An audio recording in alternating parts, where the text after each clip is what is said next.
Sunday morning, I know I'm blessed, keep the family tight. I love my brothers and sisters, I'm glad we share this life. In holiness, nobody's perfect. Create, evolve, and overcome is about the process of life. We all create something, we evolve through the struggles, and with faith, discipline, and persistence, we overcome. For our very first episode, the theme is picking up your cross.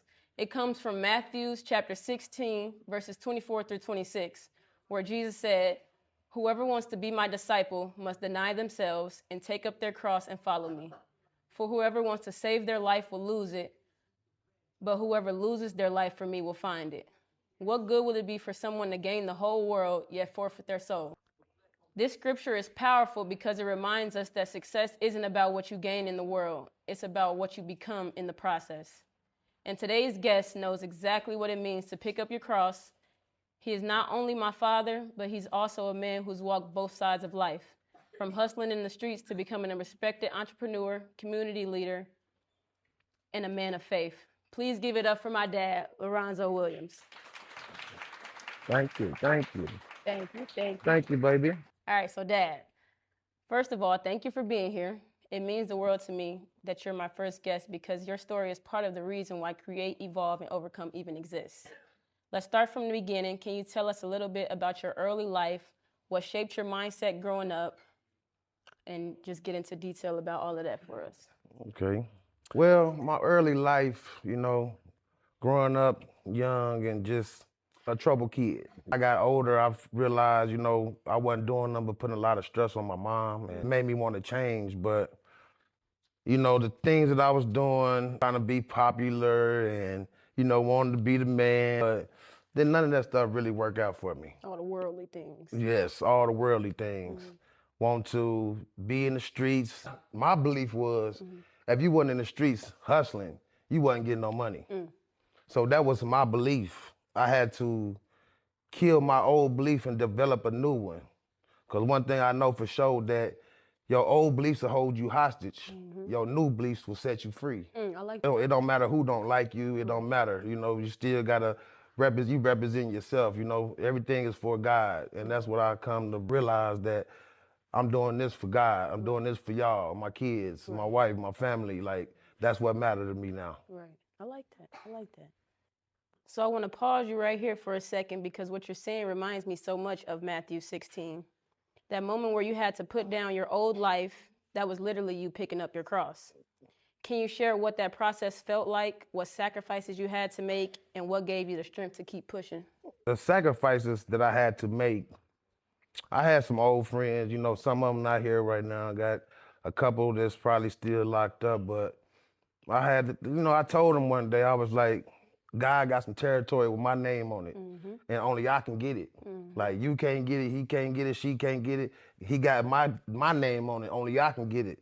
But if I stay here and let y'all tie me to this, because y'all know me as Zoe the shooter, y'all know me as Zoe the baller, y'all know me as Zoe the hustler. If I keep tying my name to that, I can't go get this new territory. Right. So what gave you the strength to keep pushing throughout all of that? First of all, God, and then comes my family. I know that I got a lot of kids, of course, you my first. Yep. That's a lifestyle that you really get addicted to, So that's what motivated me to get away from all that, because I know that I went in the streets without knowing nothing about the streets. But I learned so much from the streets. Right. So why not take that mentality, turn to legit, and start learning things about the legit world? And I was like, okay, once I master all this, now I can pass down that knowledge to my kids. I got a lot of them, but guess what? If each one of them had one, that's 11 kids. But if they had two, that's 22 kids. You know what I'm saying? I didn't think about it like that. But guess what? They all gonna know about generational wealth. They gonna all know about God, what it takes to get there. It ain't no thing that's handed down. I didn't get nothing handed down to me. Right. And, I wish I was in a position to hand stuff down to y'all, but I got in a position now in life early enough before all y'all start having kids, and I'll be able to hand stuff down. But generational wealth ain't nothing but just handing stuff down. Right. That's information, money equals generational wealth. Yep, exactly. I like that. So one of the things I admire most about you is how you turned the hustle into something legit, like you just said. From building your barbershop to investing in stocks to being a leader in the community.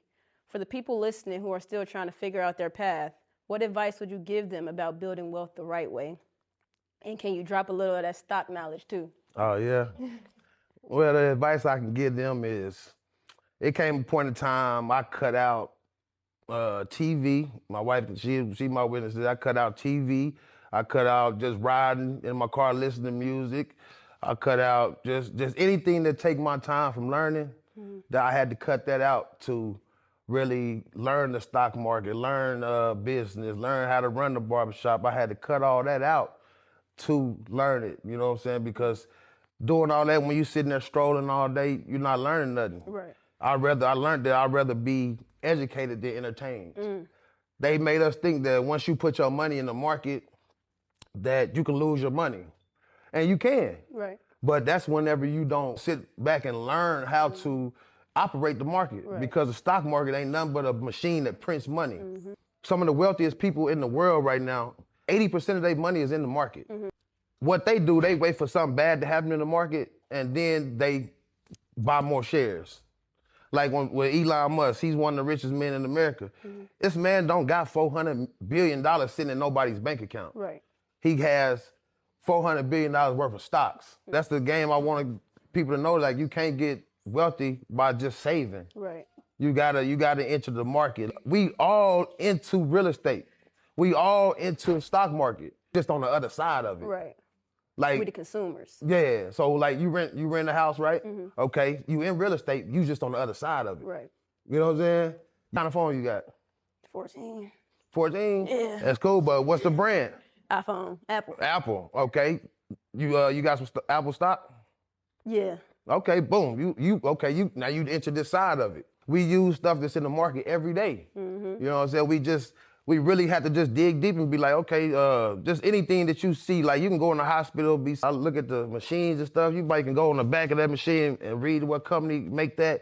And then if you learn how to break down a company, you do the research on that, you might be like, ooh, this a good company to invest in. And you just let your money grow with this company. But the way you can't lose your money is by investing in companies you don't know nothing about. You ever heard of Blockbuster? Toys R Us?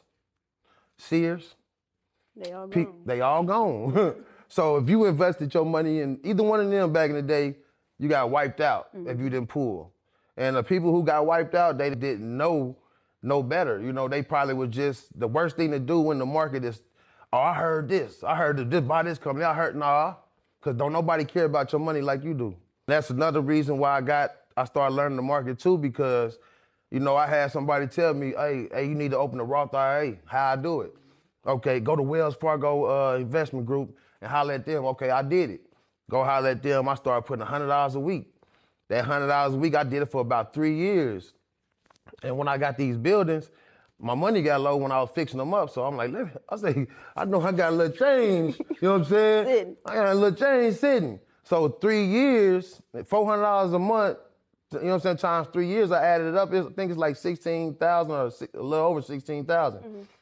Do you know when I went and pulled that out, it was only 4,800? It was, and now that I get it, the market was down. Right. You know what I'm saying? Because it was like 2020. But at the same time, that's a lot of down. Right. Then I say, you know what? I'm going to learn this myself. Because like I just said, don't nobody care about your money like you do. Right. Don't nobody care about how your future look, how you do. It don't work like that. Right. And I want you to tell them what you told me. We got to buy back our time. Oh, definitely. About that. Definitely, man. You know, like I said, I've been in business for 14 years. And like I told my wife, I said, I've been in business this long, but I feel like I've just been a good hustler because I come from the streets. Right. You know what I'm saying? I feel like I've just been a good hustler. I don't have everything laid out right to call it a business. Right. Because if you got a business and you still the one that's working in that business and it takes you to make that business add value, that means you ain't got no business. Right. You ain't an entrepreneur, you a solopreneur. In business, first you got to say, okay, anything that's taking my time away from me making this money, I got to find somebody I could pay to do that job. That's what you got. That's why I feel like first you got to get the money and be like, okay, I can afford to get this person 15 an hour. I can afford to get this person 15 an hour. And you had them take away all them little responsibilities that's not making you no money. Do that. You know, people didn't call me lazy and everything because I don't mow grass and change my own oil. What I'm gonna do that for? Right. It might take me an hour to change my oil. I make $80 an hour sometimes. Yeah, you can have that. You know, I'd rather pay somebody because it just takes my time. I'm trying to buy back my time. For sure. And I want to, before I move on, I want to backtrack a little bit. So you said, like, in order to be successful in the market, you got to basically do your research on your companies. Yeah. Do you do more of a fundamental research or a technical analysis? I do more of a fundamental. You able to read on this company. Any company that's got stocks on the market, that's IPO, you know what I'm saying? That's what that means. Any company that's IPO company, they have to put all their information on how they making money, how they losing money, what's their next plan. They got to put that out for the world to see it. Right. You just got to know where to go to see it. So they got everybody can see it, even their competitors. Right. So you got to see what's the company ROA, return on asset, ROI, return on investment. You want to see what their debt to equity ratio is. You want to see if this company got more debt than cash. Right. But if they got more debt than cash, cross them off the list. They can't pay the shareholders if they ain't got no profit. Exactly. Right. That's it. It's dimes, y'all. Y'all better be listening. As we wrap up, I want to ask you this. What does legacy mean to you now? And when you hear the phrase create, evolve, and overcome, what comes to your mind? And what came to my mind when you first came up with that is like, create to me is like everything I just told y'all. Create the vision in your head. You got a business idea, you want to change your life, just create the vision in your head. You know, evolve, you got the growth, you know what I'm saying? If you go, you got to do that with the creating, you got to grow. And anything negative that was in your life before, you got to overcome it. You got to go overcome it, let it go. You know, that's the only way we can go forward. Exactly. You know, people got to start thinking forward. We can't keep looking backwards because nothing back there but the stuff that had us down. Exactly. You know what I'm saying? So that's what I think about that when you say that. I like that. And what does legacy mean to you now? Legacy is, like I said, I got a lot of children. You know what I'm saying? I done heard a lot of men say, man, I'm gonna be single all my life. I don't need no wife. I don't need.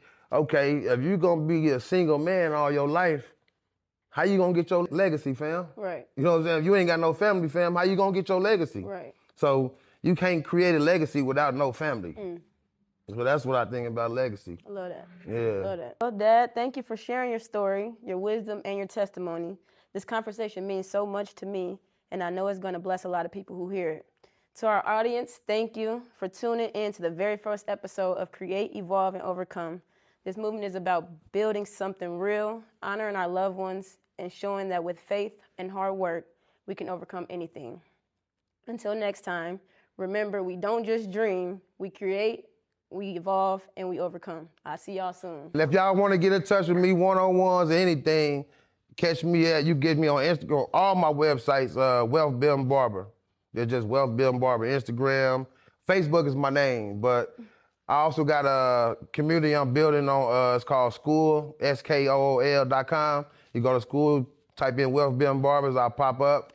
We can do one-on-ones or whatever. If y'all want to learn how to invest, let's get it, because like she said, we trying to leave a legacy to our people, man. Generational wealth. That's what it is. I love y'all.